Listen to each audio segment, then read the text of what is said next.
Ladies and gentlemen, distinguished guests, a warm welcome to our today's event at the Institute of International Affairs and Trade. My name is Gergely Varga. I'm a senior researcher here at our institute, and it's a great honor and pleasure to have such a large audience today with us. And indeed, I believe we have an excellent public lecture and discussion ahead of us today in this beautiful morning. So it is really our honor and pleasure to host our primary guest for today, Dr. James Carafano from the Heritage Foundation, but also it is our pleasure to have discussants at our panel with John O'Sullivan from the Danube Institute and Mr. Márton Ukrosdi, the director of our research institute. So we are really delighted to have Dr. Carafano here today with us in Budapest, in Hungary, and we are really looking forward for his public lecture.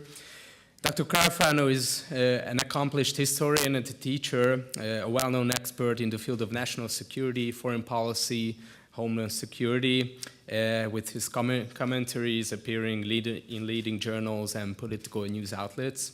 Currently, he's Vice President of the Heritage Foundation's Kathleen and Shelby Cullum Davis Institute for National Security and Foreign Policy. He's also an adjunct professor at Georgetown University, but previously he served also as a visiting professor at the National Defense University, as well as an assistant professor at the U.S. Military Academy in West Point. And he was also senior fellow at the Center for Strategic and Budgetary Assessments. Dr. Carafano holds a master's degree and a doctorate degree from Georgetown University, and also a master's degree in strategy from the U.S. Army War College, and he served for decades in the U.S. Army, also in Europe and South Korea. So I believe that with this distinguished and quite excellent professional background, Dr. Carafano is really well positioned to give an in-depth view on the Trump administration's foreign policy towards Europe and specifically towards Central and Eastern Europe. 2 years ago, or 1 year ago, President Donald Trump gave a formidable speech in Warsaw where he emphasized the strategic importance of the bonds between Central European nations and the United States. However, he also stated that, as Americans know, a strong alliance for free, sovereign, and independent nations is the best defense for our freedoms and for our interests. And I believe we will hear a more in-depth, elaborated thoughts on what the president really believes and thinks from these key features of American foreign policy towards our region and towards our Europe. So with this, I would give the floor to Dr. Carafano.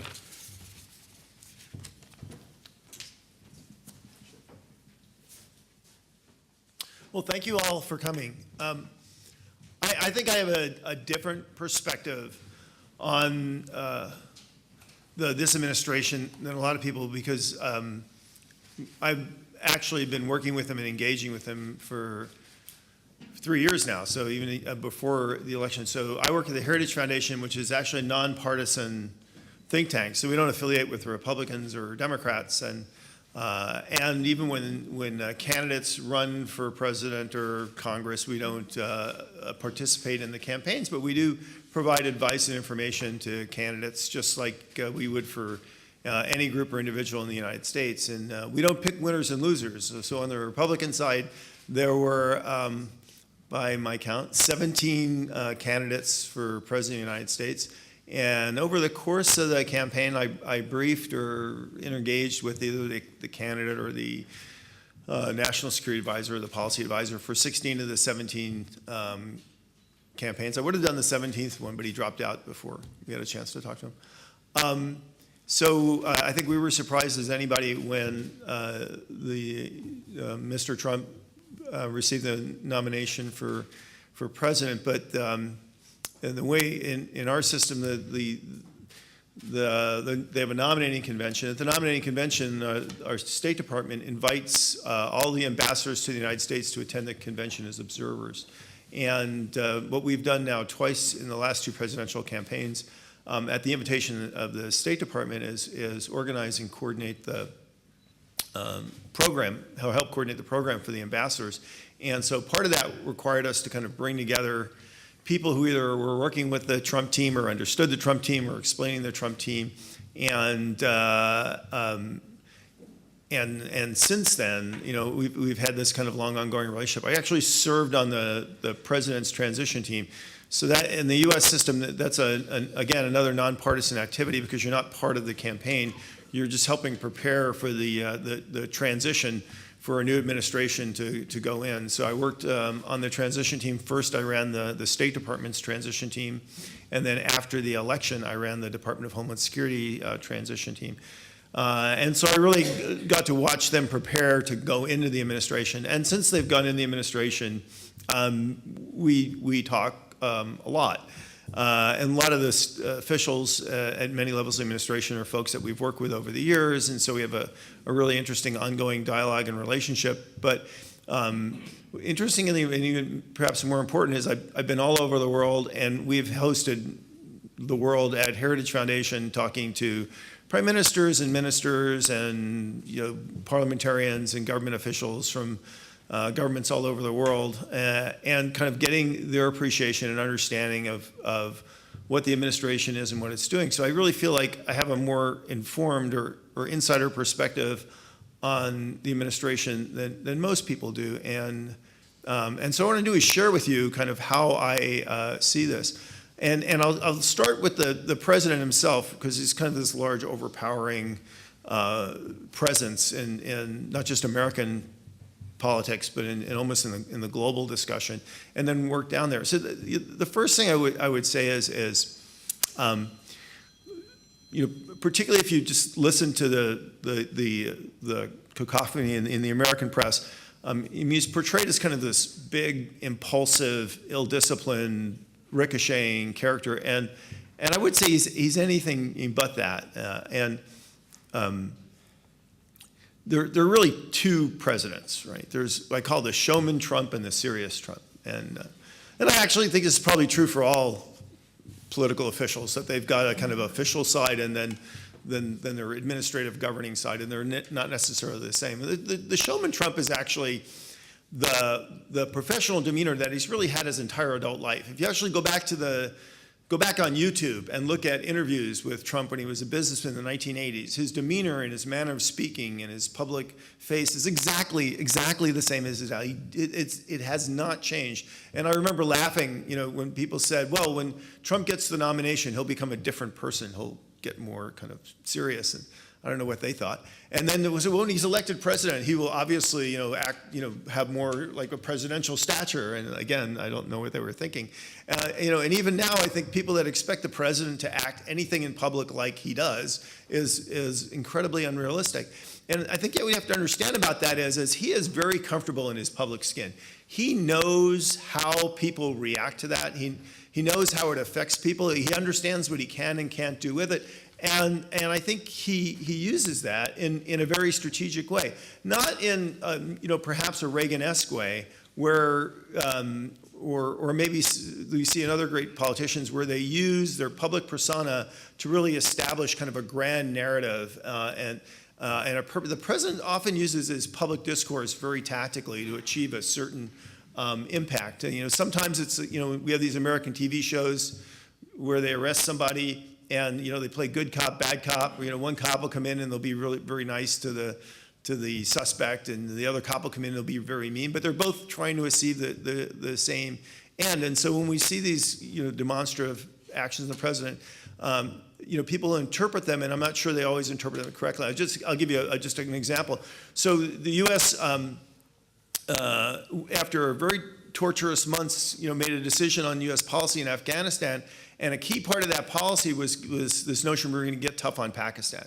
And actually, if Pakistan, we actually gave the Pakistanis a whole series of demands, and they said, if you don't meet these demands, the U.S. is going to start cracking down, including withdrawing aid.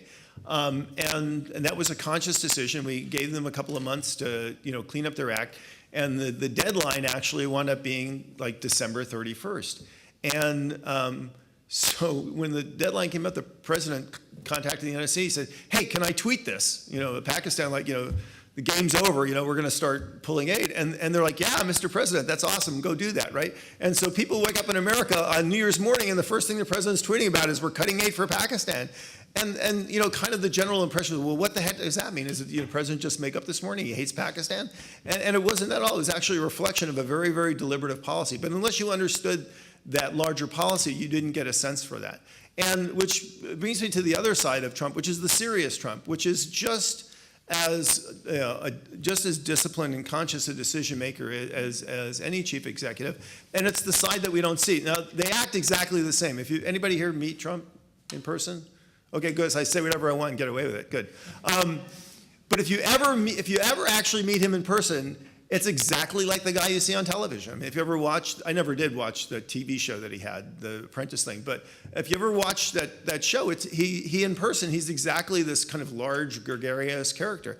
But because that's just his personality. But as a decision maker, he's as serious and disciplined decision maker as I have ever seen. I remember actually, I was in one briefing before he was, I guess it was after he won the nomination, but before he was elected. And we were doing a policy briefing, and I remember saying, if this was a national security meeting, that I would walk out of here and say, boy, that was a pretty well-organized, very, very serious meeting. Now, it doesn't mean that he's not unconventional, because he is actually quite an unconventional statesman, right? Many of the conversations often begin with, hey, I'm not the smartest guy in the room here. I'm not the expert on this, but to me, common sense is this, and explain to me how I'm wrong, right? And if you make a good argument, then he goes, okay, great. If you make a bad argument, he says, okay, well, why should I just keep doing the same thing over and over again if it doesn't work? Why don't we try something else? Convince me that something else won't make things worse and not better. And so, for example, we actually had two very good examples of that early on in his presidency. One was the Afghanistan decision, where he went into basically saying, I think our Afghanistan's policy is stupid and we should just leave Afghanistan. And over the course of months, and the policy discussion, the president actually came convinced that remaining in Afghanistan was in U.S. national interest, and that his team could put forward a policy that would achieve and support U.S. interests, and so he made a commitment to stay. And if you actually listen to the speech that he gave when he made the Afghanistan decision, he actually said in the public speech, I was very skeptical about this, but I've been convinced that this is in the interest and we ought to do this. Conversely, they had the same conversations on the decision to move the embassy to the U.S. Embassy in Israel to Jerusalem, where they went through a whole series of conversations where everybody said, you can't do this is a bad idea, it's going to be bad.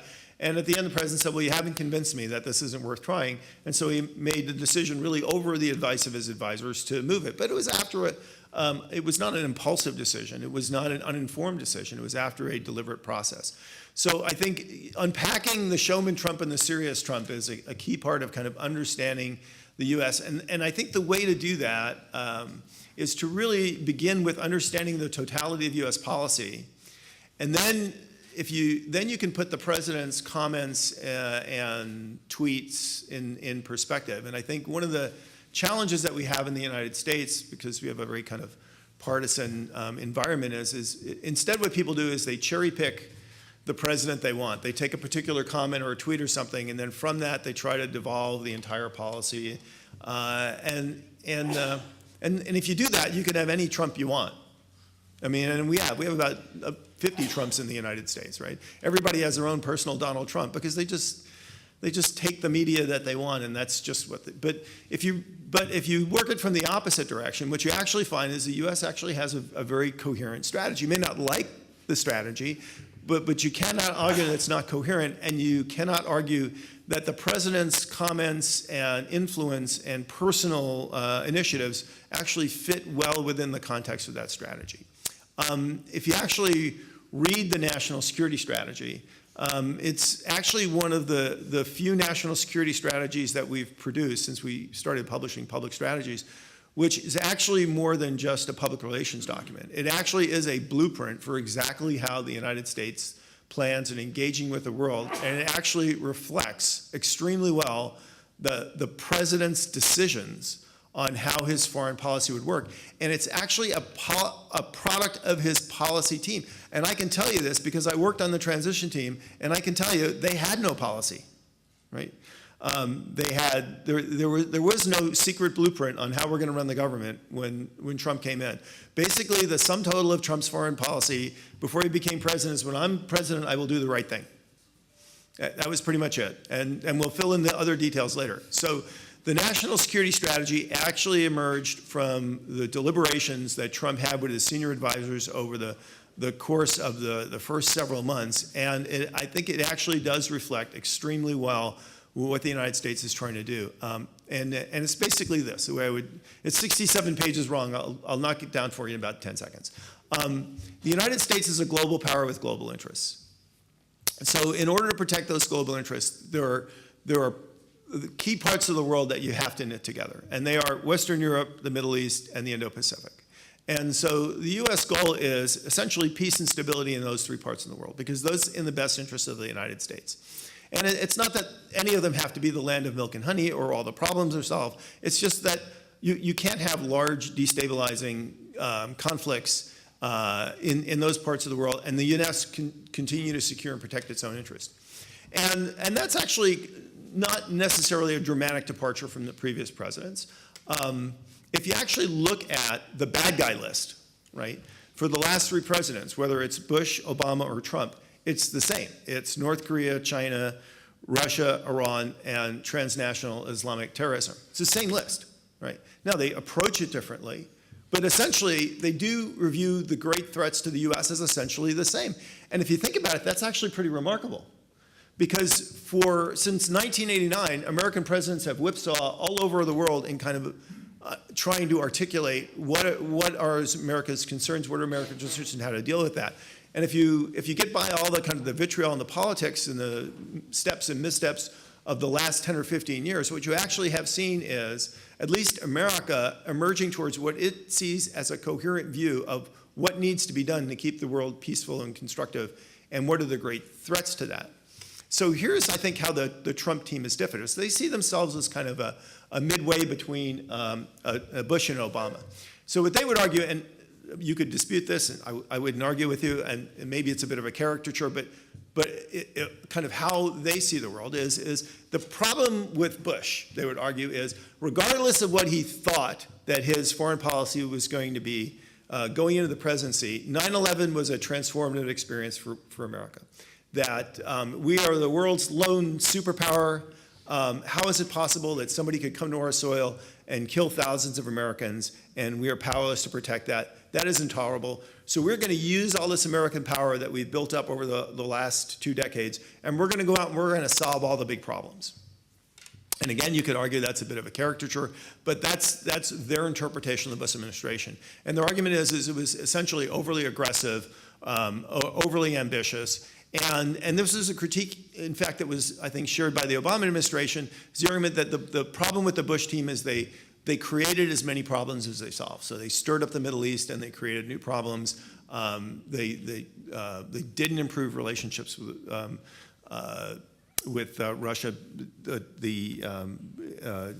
They never really solved the problem of rising China. And so the Obama team came in and said, well, we're going to do the opposite of that. You know, where Bush was too aggressive, what we think the answer is, and again, this might be a bit of a caricature, but this is how the Trump people interpret it, is we're going to walk away, right? So instead of trying to solve all the big problems, we're going to disengage from the big problems. And the Trump guys would say, well, that was equally unhelpful, because in walking away, you created gaps in spaces, and it was filled by bad guys. And again, you created more problems than you solved. And so the Trump team came in office with the determination to be somewhere between an overly aggressive foreign policy under George Bush and an overly passive foreign policy under Obama.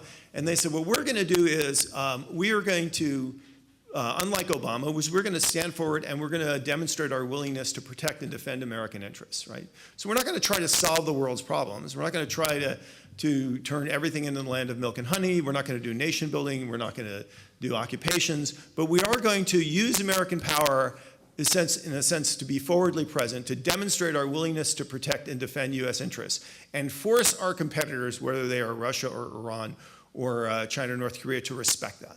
And that's largely reflected in the U.S. national security strategy. So in the Indo-Pacific, for example, you see this ongoing competition with China rather than trying to avoid areas of disagreement and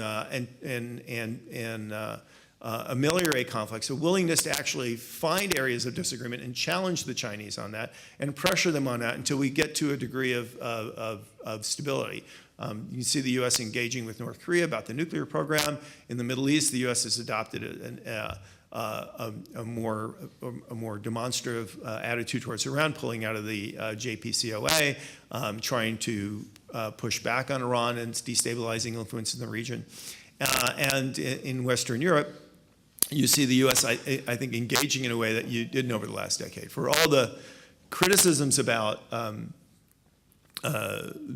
Trump and NATO, if you actually look at the U.S. policy, which I think is, the U.S. is that we've put more money into NATO, we have more exercises. As a matter of fact, we're just now holding the largest exercise in recent NATO history. The U.S. has been more engaged in Western Europe.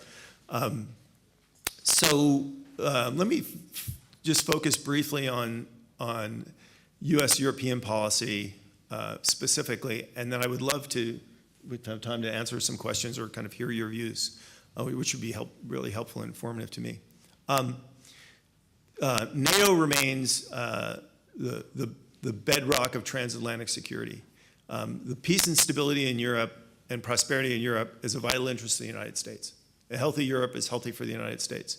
The United States fundamentally reviews its most important contribution to the peace and stability of Western Europe is the maintenance of the transatlantic relationship and transatlantic security. So having said that, NATO is foundational to the U.S. But what the U.S. recognizes, or what this administration sees, is underneath that, what NATO rests on is successful and important and vibrant bilateral relationships.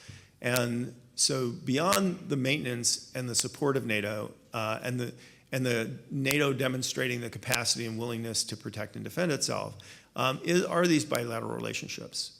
So how does the European Union fit into that? And the answer is this administration is relatively ambivalent about the European Union.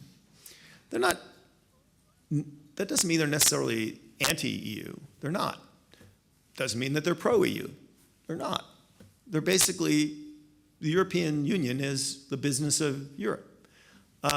Many people interpreted the president's support for Brexit as meaning he was anti-EU. And that, I don't think that assessment is correct at all. The president is pro-sovereignty. He is pro the ability of nations to make their own decisions. And if the British decide that they want to leave the EU, and there's an argument that over the long term it might be actually better for England to operate, or Great Britain to operate outside the EU, the president supported and respects that decision. That doesn't necessarily mean that the U.S. is out to dismantle the EU, because it's not. On the other hand, the U.S. doesn't see it as its responsibility or its purpose or role to mitigate between the relationship between the EU and individual nations. That's an internal EU matter. The U.S. is happy to work with the European Union on areas of mutual interest and importance. And so, for example, the U.S. has very grave concerns about the stability and the future of the Western Balkans. And the administration's actually been willing and actually proactively engaging with the European Union to work together on the Western Balkans. But the administration recently came out with a list of its priority for trade negotiations. And the top three were a U.S.-UK free trade agreement, no surprise there, anticipating that Brexit will go through next year. A bilateral deal with Japan, again, kind of no surprise there. The United States is still kind of grappling with the Trans-Pacific Partnership and how that's all going to evolve. And interestingly, the other priority is a U.S.-EU trade agreement. I don't think it's going to be on the scale of the previous trade negotiations, which I think weren't killed by Donald Trump because they weren't going anywhere anyway. But this administration does have a top priority of trade negotiations with the EU, and it reflects that I think we're going in from a phase. I don't actually think this administration is protectionist per se, nor is it out to dismantle the rules of the road or global trade. The president felt that the U.S. wasn't sufficiently in its trade policies looking after U.S. interests. So he has modified the U.S.-Canadian-Mexican trade deal. He's pushed some other things, but that and of course there's an enormous competition between the U.S. and China, but it doesn't reflect a belief in the end that the United States is building a protectionist economy, because it's not. And I actually think that we're moving into a phase where we'll see the U.S. administration more interested in trade deals. Fundamental to this president, beyond everything, is growth, economic growth, and wage growth, right? Increasing prosperity for the American people. That's been reflected certainly in the domestic policies and tax policy and regulation relief. You can only squeeze so much blood from that turnip, or whatever. And right now the economy is growing at a very good clip, and unemployment's at a historic low for the U.S. He wants to be reelected. He wants to continue that economic growth in the years ahead. How do you put more gas in the tank after you've looked at your domestic market? And the answer is through trade and growth. So this administration, I fully anticipate, is going to move into a more aggressive trade policy in the years ahead. And I think the three FTAs that I just discussed are really going to be at the front end of that. So I really look for post really 2020 and beyond to see the U.S. increasingly focusing on the liberalization of trade. And since the U.S. and the European economies are the two of the world's largest economies and have two of the most intertwined economic systems, I think that there'll be a lot of activity on there, and I think that it'll lift both sides. But beyond that, since trade is essentially an EU competency, this administration is going to continue to focus on key bilateral relationships, and for them, I think the key relationships really are ones that ally economically, politically, diplomatically, and in terms of security. And that, I think, really is an arc. It starts in Iceland, which is a small country, but it's kind of crucial because security of the transatlantic, that's kind of the midpoint. UK, which is America's traditional anchor into Western Europe. But beyond that, I think it is the line of countries from the Nordic, Baltic, Central European, Southern European countries, which are the real focus and target of the U.S., and I think kind of rightly so. I think that is where the future economic potential, the future economic vitality, I think countries which most kind of share the U.S. worldview, and I think where U.S. policies are really looking at is where can we contribute to the stability, the growth, the economic integration, and the security of North, South, Central Europe, because that, I think, is what's in the best interest of the United States. I also think in the end it's what's in the best interest of Western Europe. I think a healthy, productive, prosperous, secure Central Europe over the long term is going to bring more to the growth and stability and diversity and vitality of Western Europe than anything else. I think it's a real hope for the future of Europe, and I think this government recognizes that, and they want to partner in that. So I think that's the reason why you've seen enormous enthusiasm, for example, in the United States and in the administration in the 3 Cs initiative. I think it's why you see continued interest and concern in the United States in Ukraine as a key, really keystone in the consolidation of Western Europe. It's why you see the United States increasingly concerned about peace and stability in the Western Balkans. All these things reflect, I think, that the U.S. gets it, that this is an important part of the world. It's an increasingly important part of the United States. And in a sense, what's good for Central Europe is good for the United States as well. So I think with that, I will finish my remarks. Thank you so much for coming, and I would be really excited to kind of hear what's on your mind and what your thoughts and interests and concerns are. So thank you again.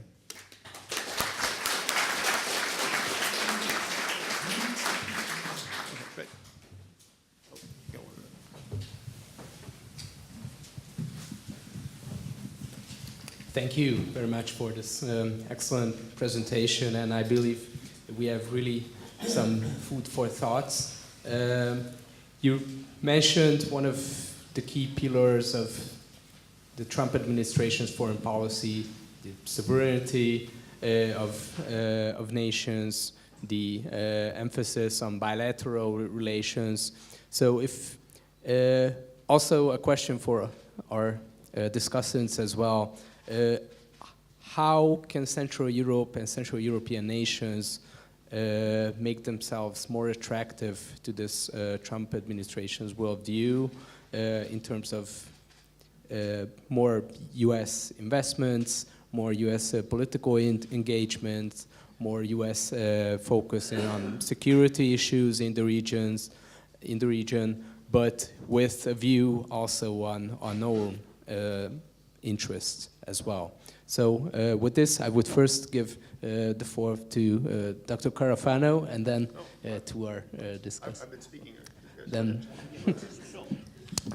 John's a smart guy up here anyway, so what do I do here? Well, I lied to he's the smart guy here. Is this working? Yeah, this one's on. Okay. There you go. So much for the smart guy in the room. Thank you very much. Well, if you can hear me, I think you can, yes. Well, first of all, thank you very much for inviting me here, and it was a great pleasure to hear what Mr. Carafano said.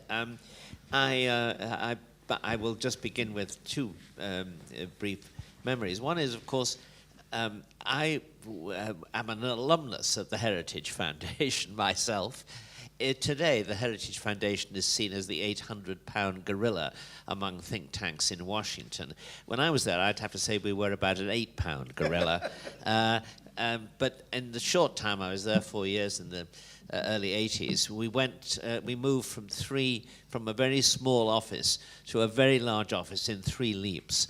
And one of the reasons for that was because the foundation very early on made a very important and prudent, shrewd decision, on which you were just building a moment ago.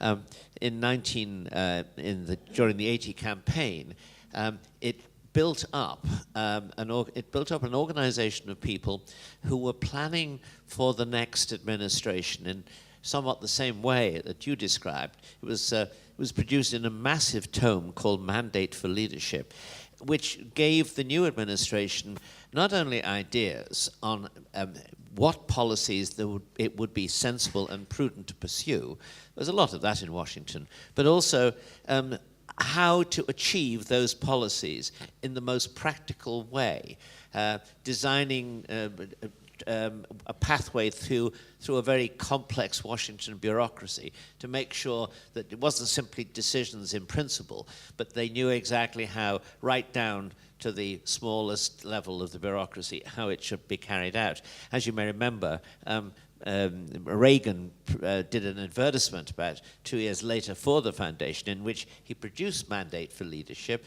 and said, this is a book that's got to be read by everyone in my administration, starting with me.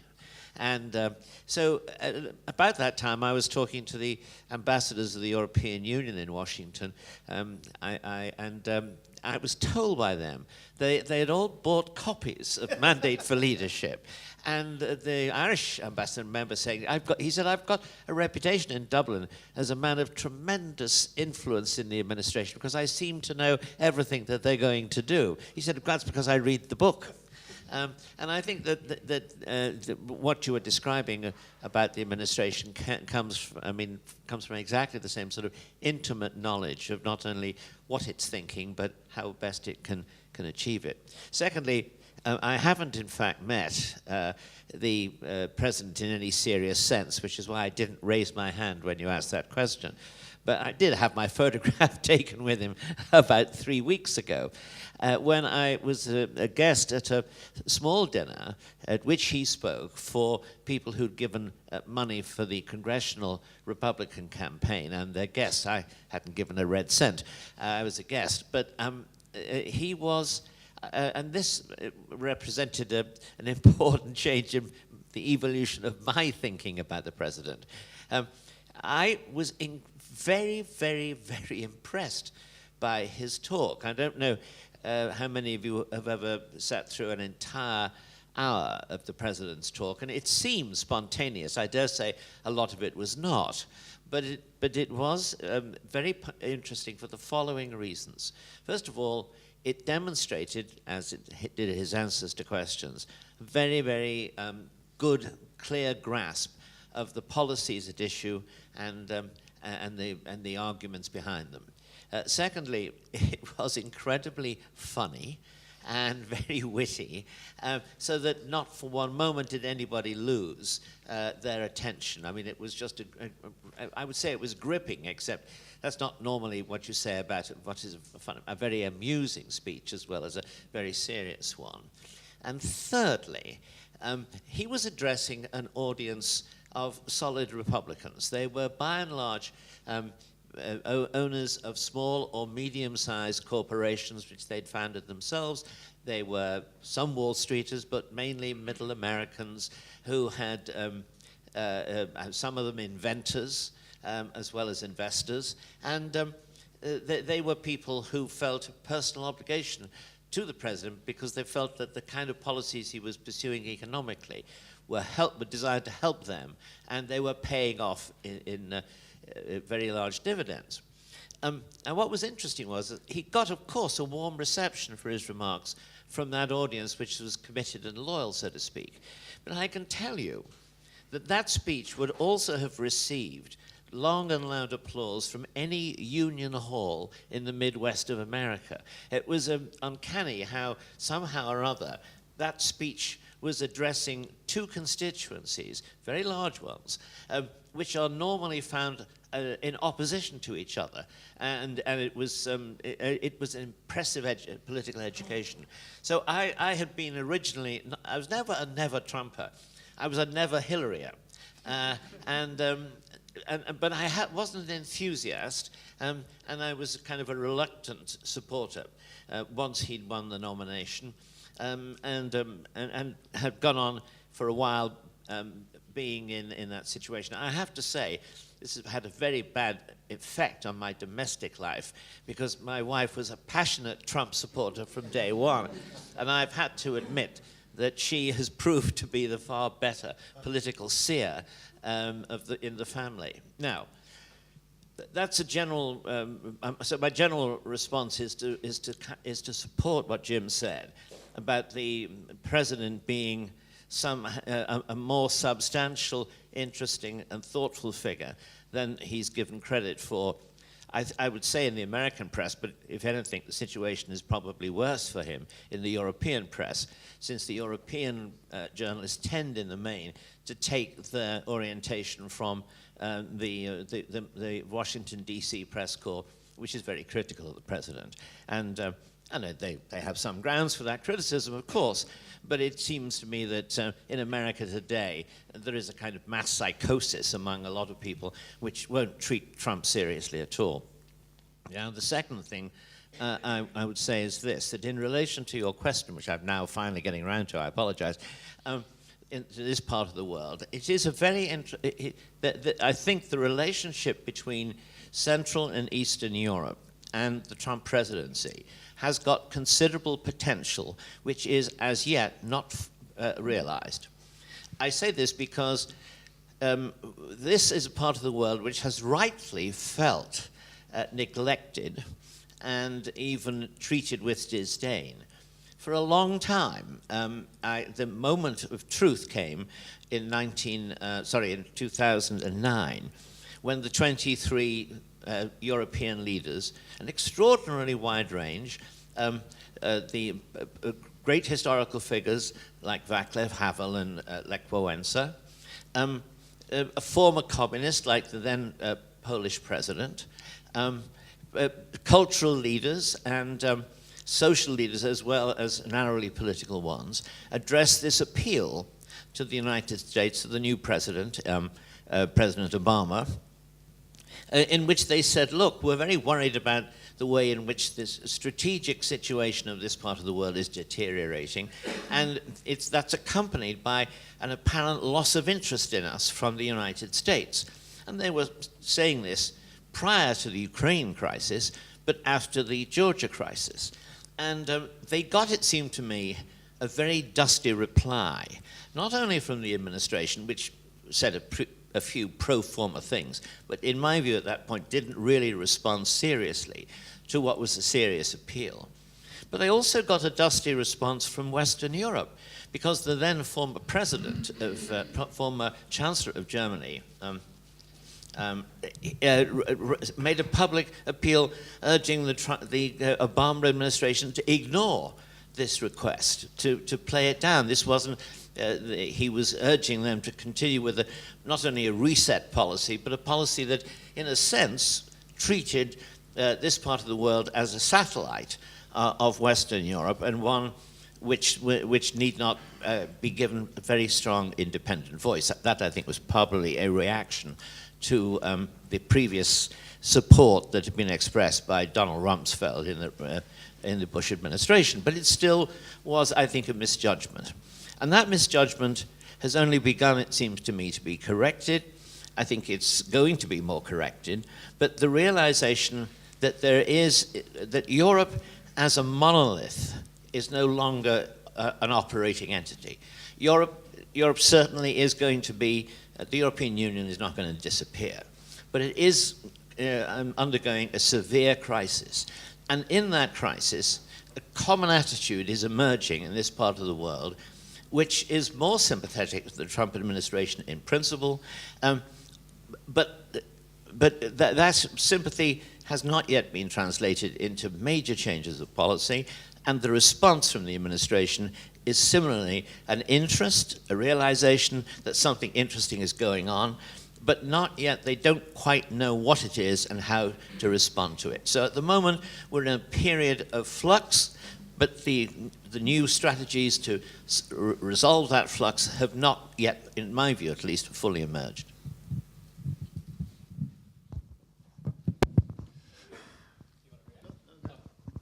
I'll try to keep it short because I'm seeing lots of familiar faces in the audience, and I'm quite sure they have questions as well. I really much like the distinction between the showman Trump and the serious Trump, and I couldn't fully agree more with that. And I think this also explains that why Central Europeans have a different perspective on the Trump administration. Tamás Magyarich, who's one of the most well-known scholars of US affairs in Hungary, once said that Europeans love to hate Republican presidents. And in the case of President Trump, this is more than true. And the problem, I think, in the European mainstream is that they already made up their mind before President Trump was inaugurated and started to do anything. So he was hated from the first and minus first, second, if you want, and nothing he does is good enough for the Europeans, or at least some European leaders. And this partly explains that why some European leaders are so overly critical with Trump. But if we can separate the showman that we hate and the serious Trump, which delivers, I think the Central European countries were wise enough to figure out that if we look at what is happening, if we look at tangible things, the Trump administration is not so unpredictable, and it's also a reliable partner, if I can put it this way. It was mentioned that the US is spending on European military presence much more than it used to spend even 4 years ago. Funds for the European deterrence initiatives are going high each and every fiscal year.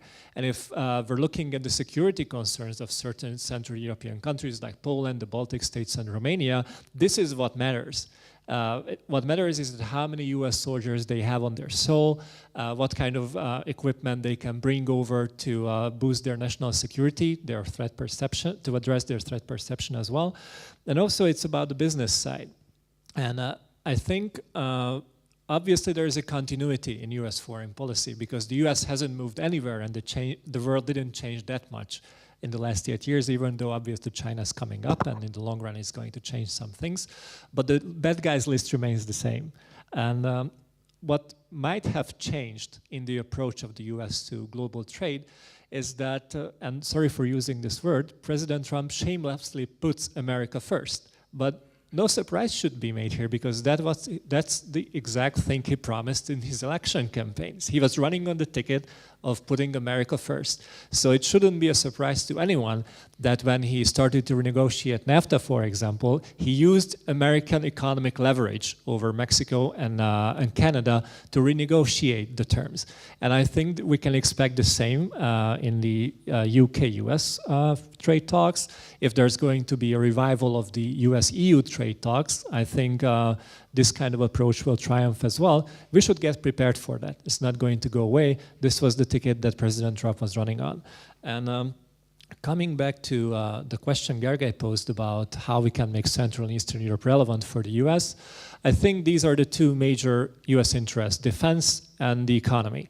On defense, it is very simple, NATO 2%. All of the American presidents ever since NATO was established in 1949 has been talking about the need for more European contributions, and they were right to do so, because if you look at the balance of NATO, obviously the US is bearing most of the costs. And on the other hand, if we would like to engage the United States, we should offer economic opportunities, investment, first of all. And you've mentioned the 3 Cs initiative. That might be a good vehicle to promote Central Europe as a market to American investors and to put it in the attention of American traders. Because one by one, Central European countries are very small.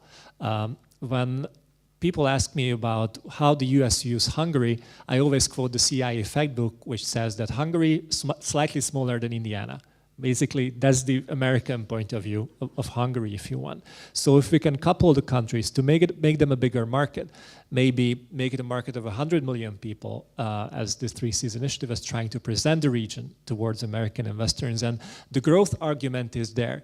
Even Mr. Carafano mentioned that if he's looking at economic growth, if the US investors are looking for opportunities, this is the place to go. We have been boosting the largest economic growth numbers in the European Union for the consecutive 3 or 4 years. This is something that we can be proud of, and this is something where the American investors can make money. Because at the end of the day, it's not going to be about political sympathies, it's not going to be about whether we like each other or not. It's going to be that how much money we can make, how much money American companies can make here, and how much money we can make by trading with the Americans and maybe investing in certain parts of the American industry as well. And I think I'll just stop here. And I'm also really looking forward to the questions and also to some of the reactions that you might have on what has already been said. Thank you. Those are actually, those comments prompt some other things. So let me make 3 points. One is a larger point, was I talk about that the U.S. goal, the U.S. strategy is to be forward present and demonstrate the willingness to protect U.S. interests, which is largely captured in the president's bumper sticker of peace through strength, which he did take from Ronald Reagan. Ronald Reagan was actually, if you look at the chronology there, as Trump comes awake and alive, kind of not just as a businessman, but as a prominent public figure, it is in the 1980s. And Ronald Reagan was, and essentially the public role model that I think Trump views through him. And so it's very organic for him to kind of adopt this notion of engaging with the world in peace through strength. But it's not, it doesn't operationalize in exactly the same way that it did for the Reagan administration. I think that's part of this conversation, which is where Reagan was essentially focused on the Soviet Union. He saw the Soviet Union as an existential threat to America, and that as long as the Soviet Union was there, America was never safe.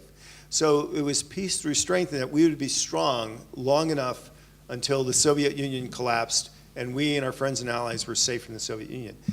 That's not the same way Trump looks at China or Russia or even Iran or North Korea. He doesn't see any of these nations as an existential threat to the United States, and he doesn't see that America will and our friends and allies will only be safe if there is a complete regime change in any of them. He, in a sense, what he wants them essentially to do is to stop impinging on what he sees as America's legitimate interests, right? So there's a perfect willingness on part of this administration for what used to be called, coexistence. And if you actually look at Trumpian policy and rhetoric, he offers everybody an off-ramp. I mean, even when he pulled out of JPCOA, which is obviously something that was crucial to the Iranians and a real kind of blow to Iranians' effort to kind of break out and engage with the world, at the end of that speech, the last thing he said was, hey, if you guys want to come back and do another deal, that's cool, right? So I actually think if for example, if you take all the rhetoric away and you look at the way Trump views and talks about Russia, it's consistent with the way most European leaders talk about Russia, which is it's there, it's not going anywhere. We have a relationship with them, that's fine. We just wish they would cease destabilizing activities which are kind of destabilizing the West. And if they did that, then we're perfectly willing to coexist. So I think that's an important framing thing for, this is not a cowboy presidency, right? This is a restrained presidency that's willing to use power to some degree to protect America's power and interests. So the second point ties into that first point because one area where I clearly think that we've seen this, and it's not just me kind of making a rhetorical speech here, is there has been a significant change in the way the United States engages with Central European nations. In the last administration, the State Department had an active policy of ostracizing and punishing Central European regimes that didn't essentially have the right attitude or the right policies. And they actually reduced engagement. The USAID, the U.S.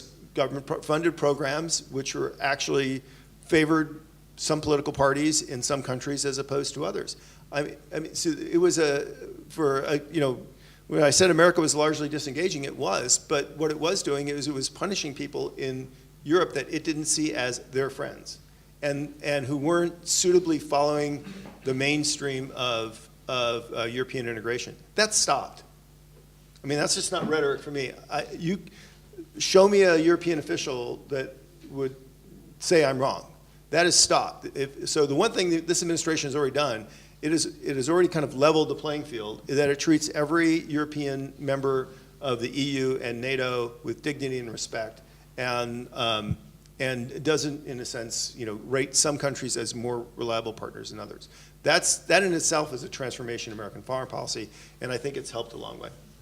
So we've created an environment where the opportunity is here. I think that's implicit in your question. The question is, how do we improve on that? So two thoughts. One is, Trump likes to help people who help themselves, right? And so certainly hitting the 2% for NATO commitment, demonstrating that is something that definitely gets this administration's attention. But beyond that, and this also gets to this issue about willingness to, people like to invest in places where there aren't wars, instability, and massive corruption, and where there's a market of some demonstrative size, right? So nobody is looking for Central Europe to solve the problem of Central Europe. We would love tomorrow if the Ukraine could qualify for EU membership and join NATO tomorrow. That'd be awesome. Not going to happen, right? We would love for Bosnia and Herzegovina for their, for all the issues in Bosnia and Herzegovina to go away tomorrow. And a matter of fact, if you guys could do that, we'd put you up for the Nobel Prize. So the administration, it's unrealistic for the administration to ask the impossible, to solve your own problems. But here's, I think, what the administration would look at as very positive and constructive, which is the willingness to continue to move forward and make progress and promote immigration and not let the problems impede progress, right? So policies that don't that allow us to continue to move forward. Pushing and developing those kind of policies is something that this administration would see as very positive. The other thing that I think would be helpful is to create an environment where this administration can engage in a more frictionless way with Central Europe. So this may shock you, but there are a lot of people who take their dislike of Trump and they just mirror image over Western Europe. So if they hate Trump, what they like to see in Western Europe, and there are people in Western Europe that like this idea, is that anybody who is critical of the EU or critical of traditional Western leadership is a populist, and they're reactionary, and they're just Donald Trump in another suit in another country. And so we kind of mirror image this debate. And so that actually makes it difficult for us to have a healthy transatlantic dialogue. And even for conservatives in the United States, it's difficult for us to look at Europe and hear about the demonization of countries and political parties in Western Europe and say, well, we need to engage with them because, most Americans aren't transatlantic experts. We're not engaging all the time, right? And we have difficulty kind of separating what's truth from fiction and what's hyperbole from good reporting. Just like people have difficulty, I'm sure here, trying to distinguish, where's the serious Trump and where's the showman Trump. So we have to create a new transatlantic dialogue that bypasses this dialogue of demonization that says there are some Europeans which are kind of the good old dependable Europeans, and there are other Europeans who have nutty, crazy ideas, and we need to kind of stamp them down. And so we have to bypass kind of the traditional bridges between the transatlantic and create new transatlantic dialogues that allow like-minded people to have conversations about very difficult and sensitive issues like the worth of sovereignty, the role of religion and culture in creating national identity, to kind of have these honest conversations and create a foundation of understanding which would help allow our public officials and our government to be able to engage with Central European and Southern European governments in a way that the first thing they're not doing is coming back and saying, well, why are you engaging with this person? They're an authoritarian, or they don't believe in nationality and they hate immigrants and whatever. Our government can't do that. I mean, I think the civil society has to do that. So part of my answer to the question is yeah, I think there are things that you can do, but I think also we have a joint responsibility to help build a new civil society that will allow our government, encourage our governments to work in a more cooperative way. Thank you. I'd like to come in on that, if I may, because it seems to me that may be the single most important point we've been making here. One of the problem you're describing is also made more difficult by the fact that within American society, the argument over the nature of civil society and the desirable policies that should be pursued in relation to it is as big a divide as any other.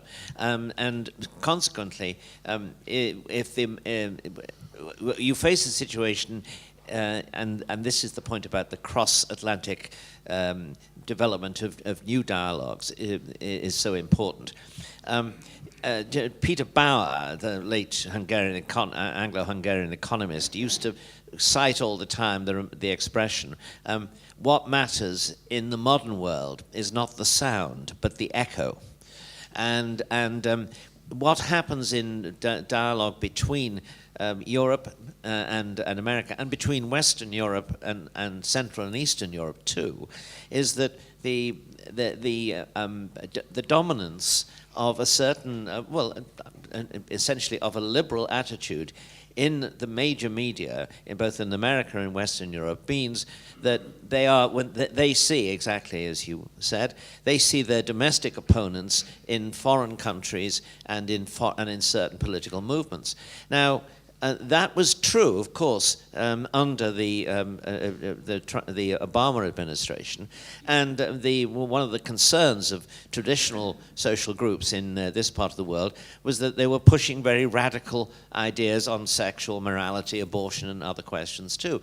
And as the Vatican seems to have realized late in the day, the European Union, and particularly the European Parliament, is actually quite a force for what you might call sexual radicalism in European society too. So these are they're very difficult questions to discuss at any level, and they're very painful ones. But unless we do actually have a more a greater openness to larger sections of society when these are things are being discussed here and in America, we're not going to make a great deal of progress. So it seems to me that the key question now, therefore, is how do we create these new channels of communication, these new dialogues? How do we get, for example, in Europe, some counterpart to the informal media that is and modern media that has developed in the United States as a defense for what the conservative sections of society, sometimes the conservative majority too.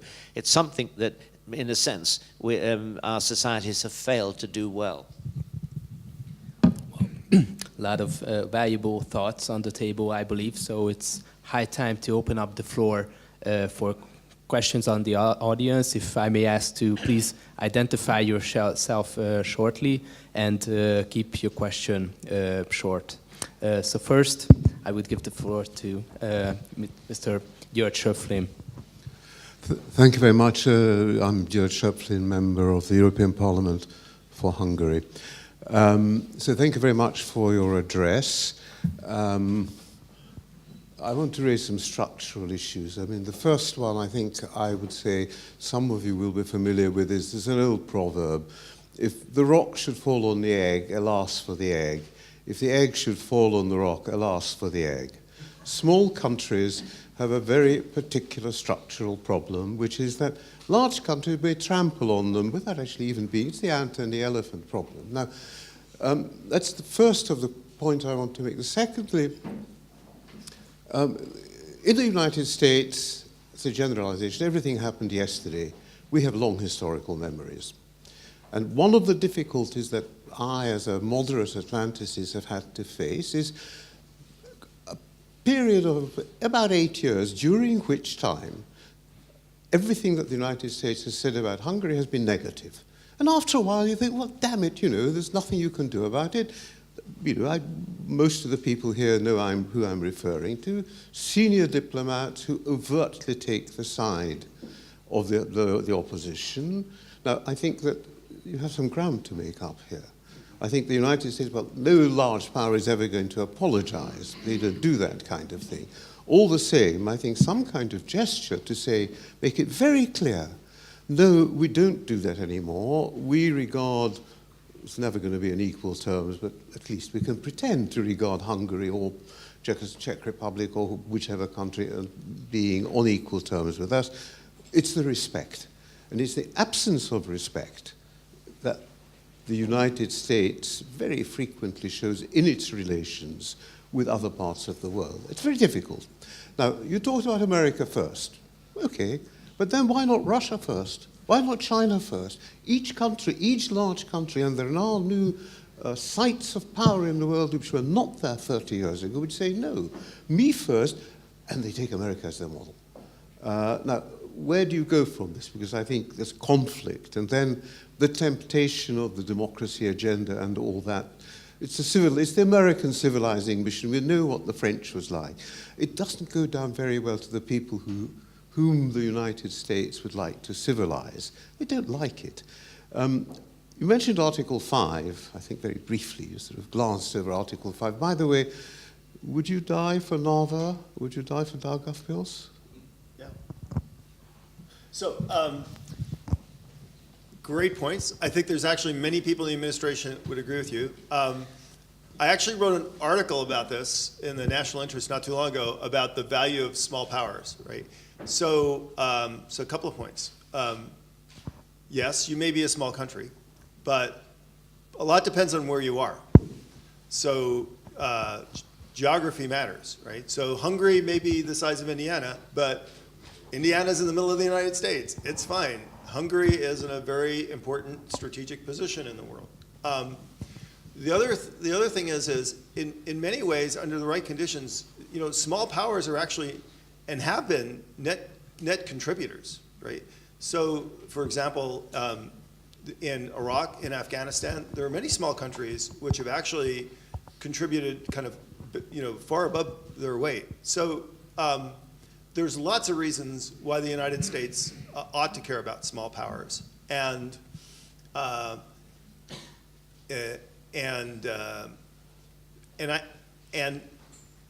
agree with you that demonstrating that concern is important in a very visible way. I thought the Warsaw speech was great, and the fact that the president came to Warsaw and he gave a speech, that was awesome. But let's be honest, right now it's like Obama's Cairo speech. He went to Cairo, he gave a nice speech, everybody was happy, and then we did absolutely nothing except watch the Arab Spring burn the Middle East to the ground, right? So the question is where's the follow-up to the, and we put some of these things out there. So not a Hungarian issue, but a Polish issue, right? So Poland is not in the visa waiver program. We had this period And I think it was 2006, we had about a dozen former countries to the visa waiver program, including a number of Central European countries. It was a great initiative because of the way the numbers worked out. Poland didn't qualify, and then we had some changes in the law which excluded Poland from qualifying.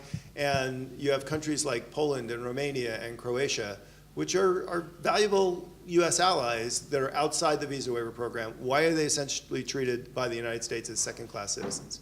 That is not a huge political lift in the United States to either change the law, and that would be, I think, a powerful demonstration that the United States is serious about its friends. So yeah, we would like to see more from that from the United States. So I essentially agree with what you said.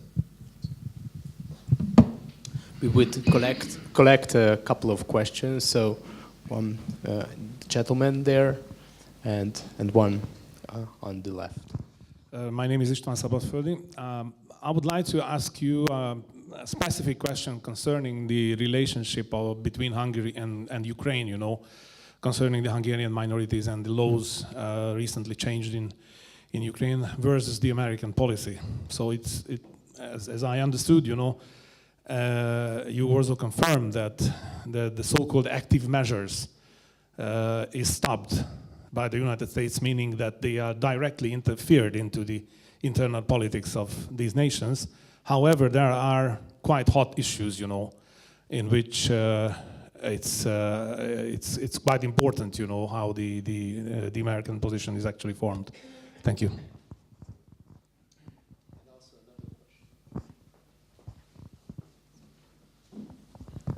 Mark Higgy, former Australian ambassador. To James Carafano, thank you very much for your fascinating presentation. Firstly, I think an important question of definition. You mentioned Western Europe repeatedly as one of the enduring areas of geostrategic interest of the United States. What is the Washington definition of Western Europe? I mean, before 1989, we all knew what it meant. You know, it ended at the eastern border of Austria. Are we in Western Europe sitting in this room? Is Poland, Baltic states, I'd be interested in your clarification of that. NATO, the summit that we had earlier this year, of course, huge excitement caused when President Trump made a big issue of the 2% issue, and even went to made the point of saying that if some of the bigger contributors didn't really make movement towards that agreed goal, I think it was by early next year, things would happen. There would be serious consequences. I'd just be interested to hear your reflection on that. And finally, you didn't mention the big issue which has really dominated Europe over the past 2 or 3 years, and that is the big migration crisis since 2015. President Trump famously referred to Chancellor Merkel's catastrophic decisions on migration. So I'd be interested in your reflections on whether he has a view, for example, on the Visegrad, very firm resistance to the West European view of all of that. So thank you. You guys want to?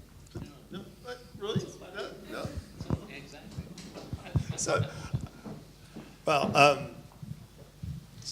so I want to start actually with an Australia story. So right after the election, we had an Australian parliamentary delegation come to visit us, headed by Penny Wong.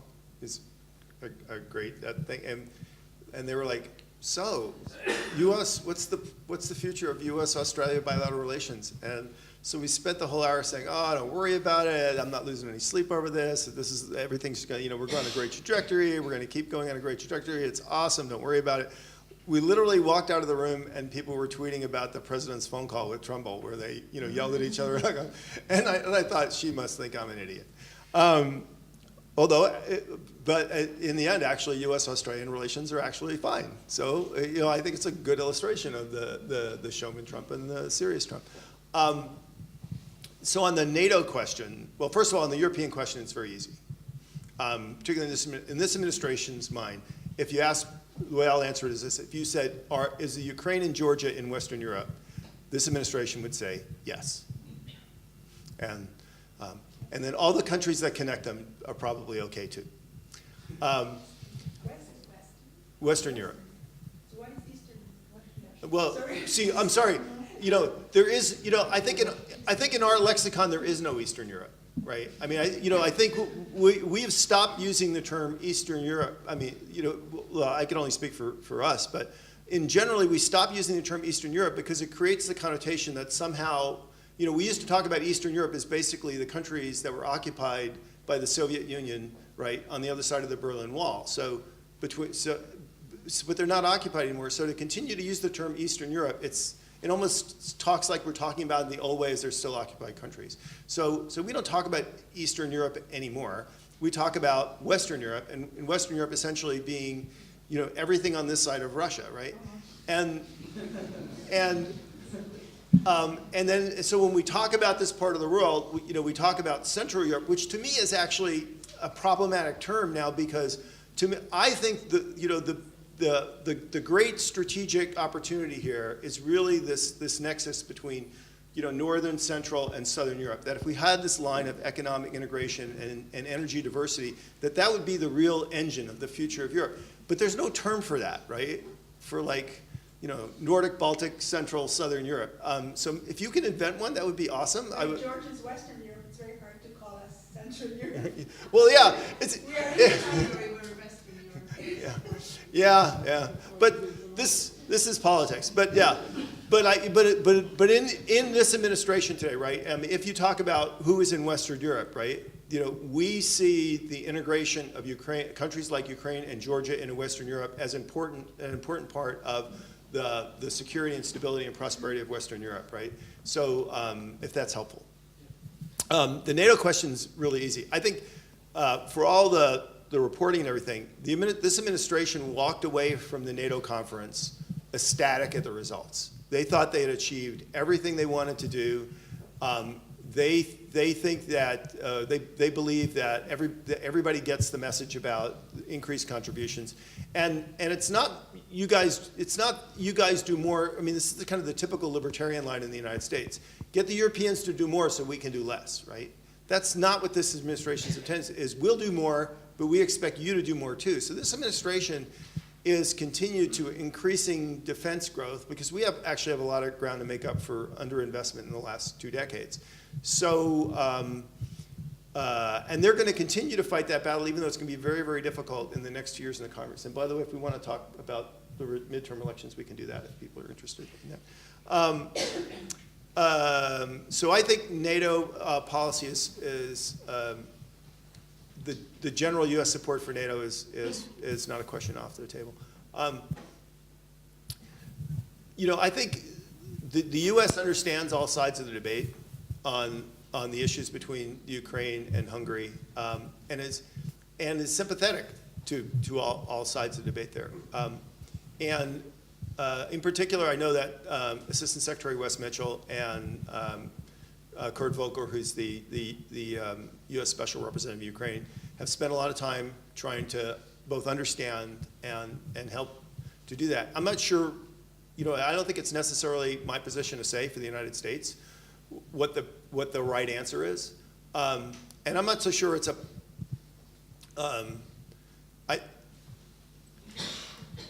all I would say is the challenge of that situation cannot impede our ultimate goal, which is what is the one thing that we all have in common? We want Ukraine to succeed, right? I don't think there's anybody in Hungary that wants to see the state of Ukraine become a failed state, right? We may have different views on how to achieve that, and that's fine. But the fact that we all share this common goal of moving forward, Ukraine doesn't want to be a failed state. Hungary doesn't want Ukraine to be a failed state. The United States doesn't want to be. You know, we have to find a path forward. So, and as long as I think the parties are willing to continue to press for that path forward, I think maybe that's the best that we can hope for.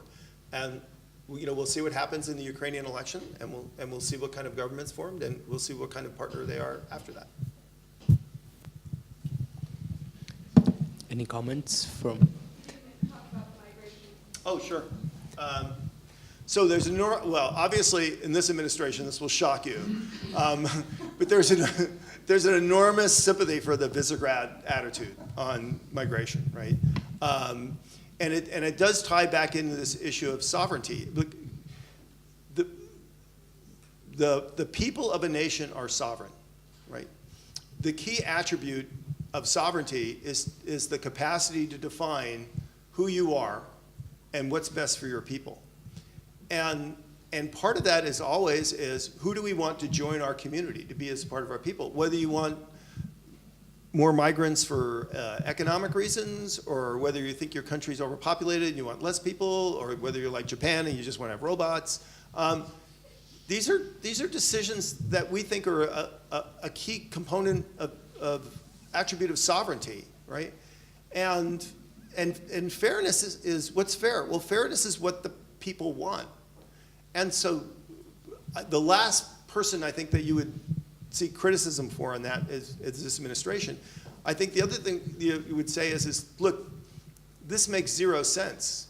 I mean, for 1 million people to pour into that's just not a manageable issue, right?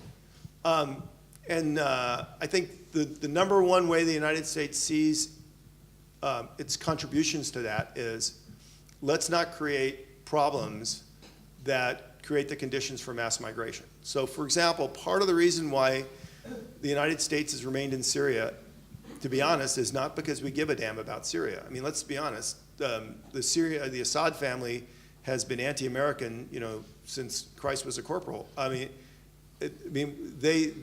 We haven't had a friendly regime in Syria for many, many, many decades. We don't care. I mean, it's not impeded the United States from protecting its vital interests in the region, right? We're never under the illusion that we're going to kick the Russians or at the end of the day kick the Iranians out of Syria. But yet, we haven't left Syria, even though the president actually came out and said, oh, we should just get out of there, right? Why didn't he actually follow through on that? It's because lots of people went to him and said, look, there are lots of reasons why the last thing we want is to see another 1 million people on the road, right? So the United States is staying in Syria in part for other reasons. Well, one is because we wouldn't like a war between the Israelis and the Iranians. We don't think that would be very cool. But another reason is we would not like to see another 1 million people on the road. The United States continues to remain engaged in Libya, which is actually pretty far afield for our interests. But again, that's become a magnet for a lot of people getting on the road, and we don't want that either. So I think the United States' biggest contribution is working in the problems of North Africa and the Middle East that would create the conditions for more mass migration. And I think that's the most valuable contribution it could make, which is, I think, is in tremendous contrast. And they've taken a lot of heat for that, right? We've taken less refugees, which is kind of a nonsensical criticism because the United States actually takes, I still believe, more refugees than anybody else in the world. The Obama administration essentially doubled the figure that we took, which is kind of a teardrop in the world migration flows anyway, right? So America is never going to take enough refugees to actually ameliorate mass migration flows that we have in the world. So whether we take 20,000 or 50,000, in the big sense of things, is irrelevant, right? But somehow the Obama administration is saying take twice as many was more moral. Who's to define what a moral is, right? So this administration has taken less, which actually, by historical standards, is normal for the U.S. But what they have done, and what the Obama administration did not do, is they've invested a lot of resources in trying to proactively prevent the potential for future mass migration flows, which to be honest, it's not meant as a criticism, it's just an observation. I think if there are another 1 million people on the road headed toward Europe tomorrow, that Europe would be no better at dealing with it than they were in 2015.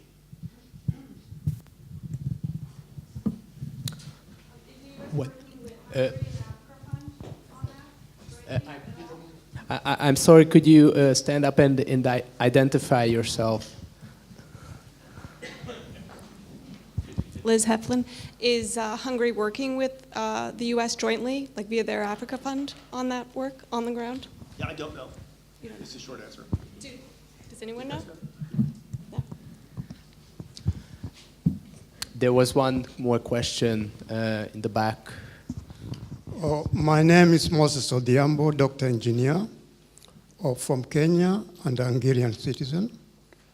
Or rather from the emerging commercial enterprises, technology engineering. My main question is, what is the policy of US on smart security technology of the European Union countries as pegged to the climate change, especially here, according to the environmental system? We find that the Atlantic from the north, the ice is melting. That is going to be great work for the European Union and the UK.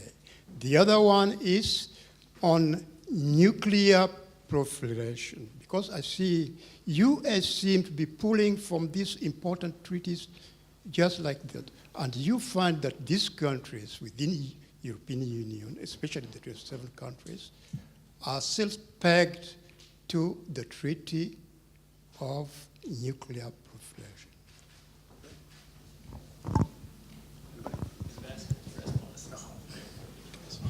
Well, why are they here? No.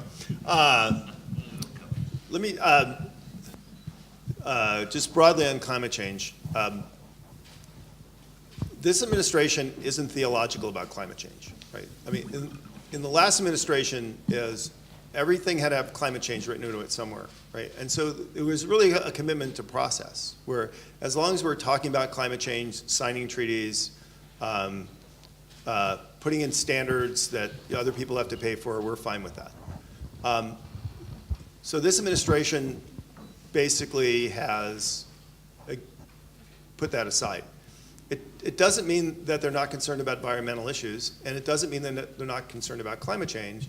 They're just, what I would say is realistic about that, which is, where's the cost benefit, and what's a reasonable, responsible thing to do? So I would point out, for example, that although the United States has withdrawn from the Paris Accords, and that was, roundly criticized, the United States has actually continued to have pretty leading in reduction in global emissions.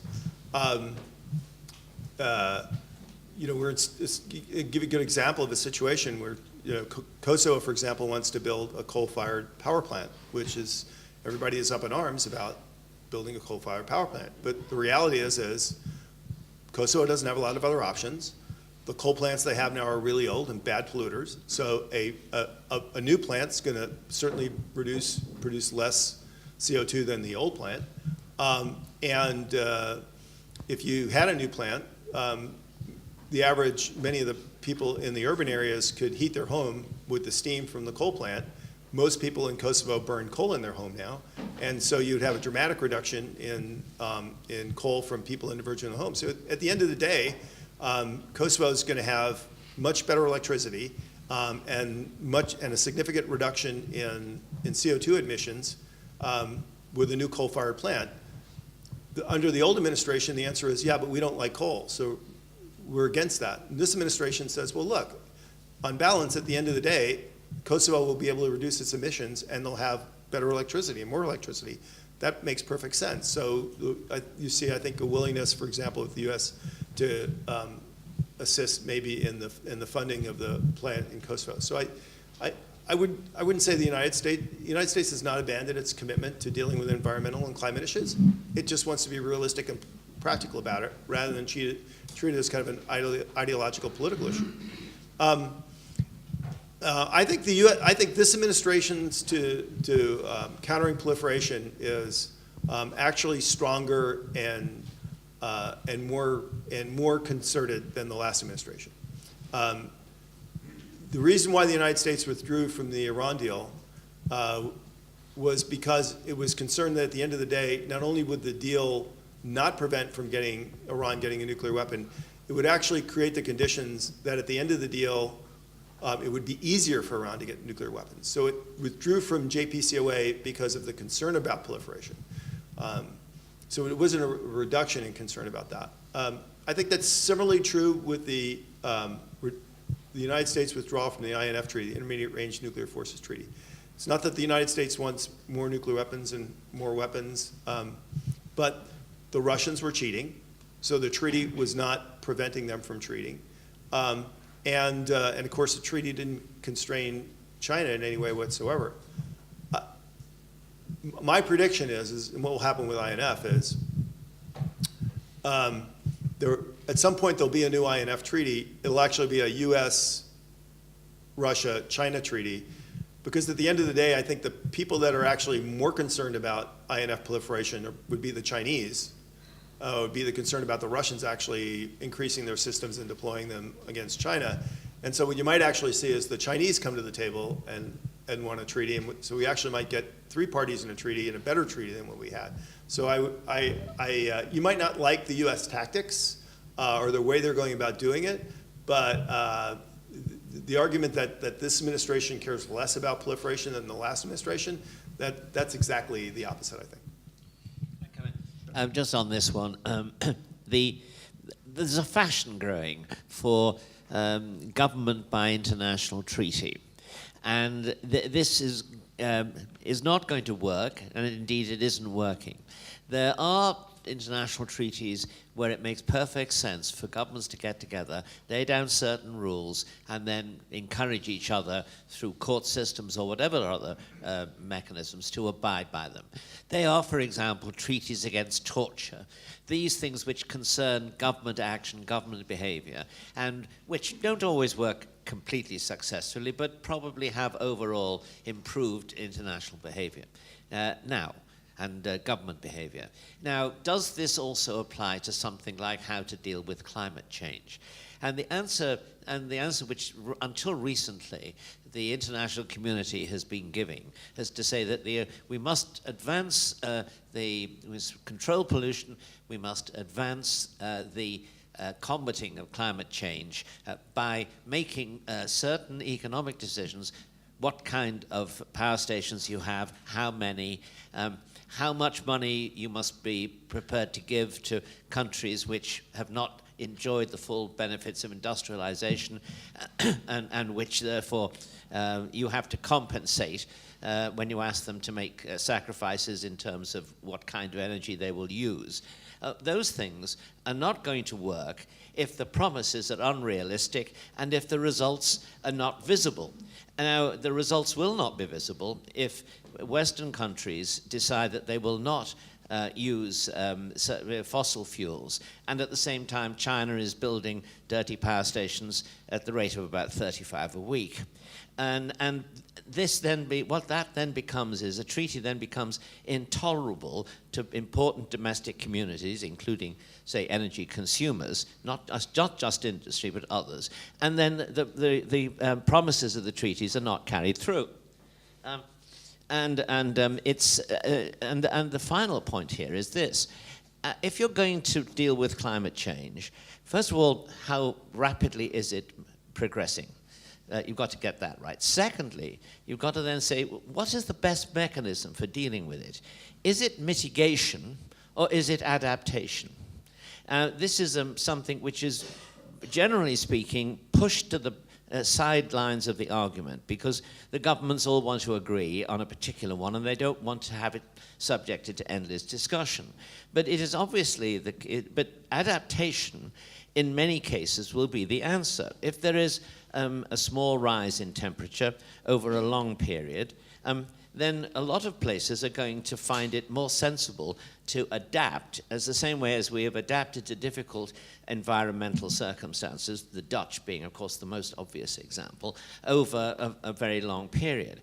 But at the moment, we're not doing that. What we're doing is we're waging a moral crusade on dubious grounds, which means that, for example, the German energy policy is going to either inflict enormous costs on Germany or it will be abandoned, as it is being abandoned. And indeed, it made no sense if you were going to embark upon the policy of combating climate change to abandon, to close down all your attempts at building nuclear power stations in response to what happened in one case in Japan. So it doesn't really, international treaties will not be a long-term way of dealing with that. I'm not saying that they will be should be abandoned entirely, but I'm saying they constitute a form of kind of virtuous bullying of the smaller countries in order to persuade them to adopt policies that are against their interests and which will be abandoned as soon as they become seriously damaging. Just to very quickly follow up on that, I think we tend to focus too much on international trade relations and all these agreements that governments enter, but Tesla is not working on the electric truck because of the Paris Agreement. It's working on it because it's good business. And at the end of the day, I think this will be more crucial for, let's say, electrifying transport or finding new ways of producing energy than all of the international agreements combined. If it's good business, we're going to do that. And I think the US has shown a very good example in this form of innovation, but others are working on it too. China is investing heavily in renewables and electric technologies, and Europe is trying to catch up. Major European companies are also researching this and trying to put commercially viable electric vehicles on the road. So I think this is going to be a pretty interesting new context and a contest, and I think we can get more out of this than any for future form of the Paris Agreement anyway. And because I have the microphone, I also would like to thank our fellow organizers from Danube Institute, John and Noemi, for putting this event together. It's been great to work with you, and thank you for your support. Well, approaching the end of our session, I would just have one more question focusing back on Central Europe. So there's a sense in Europe that one of the primary US objectives with Central Europe is replacing the UK post-Brexit, as Central Europe could be a voice of US interests within the European Union, within the European sphere. So my question is this truly a US objective? And if so, does it have any base? Is Central Europe prepared to fulfill this role? So I would have this question for all of our speakers, just to have a quick note, and then we'll wrap it up. I think everybody in Central Europe wishes for that, except for a few governments. But looking at the sizes and looking at where the big power centers of the European Union are, it's not going to be an easy task. And politically, I don't know if it makes sense to divide Europe into a pro-American and an anti-American, or more concretely pro-Trump and anti-Trump Europe, because this, I think, just an unnecessary division within our countries. I just want to, in a sense, finish on this point then.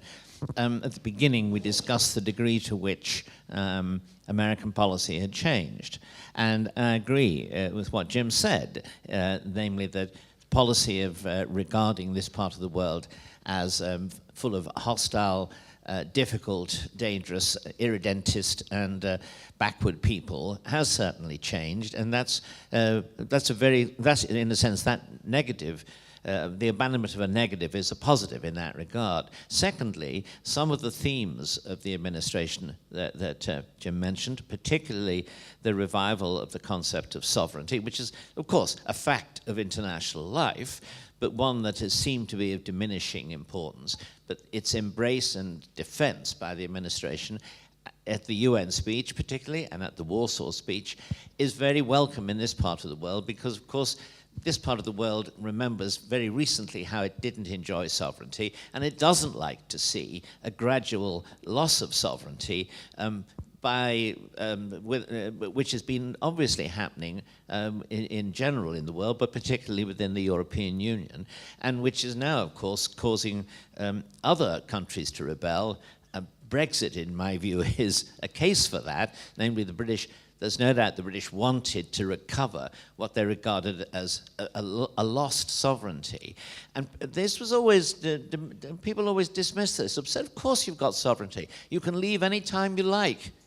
But it turns out when you decide you want to leave, somehow or other, a lot of people are trying to stop you. So this is a genuine live issue. It's a live issue here. It's a live issue in the United States. And it's going to continue to be a live issue in what I will continue to call Western Europe, distinguishing it from here.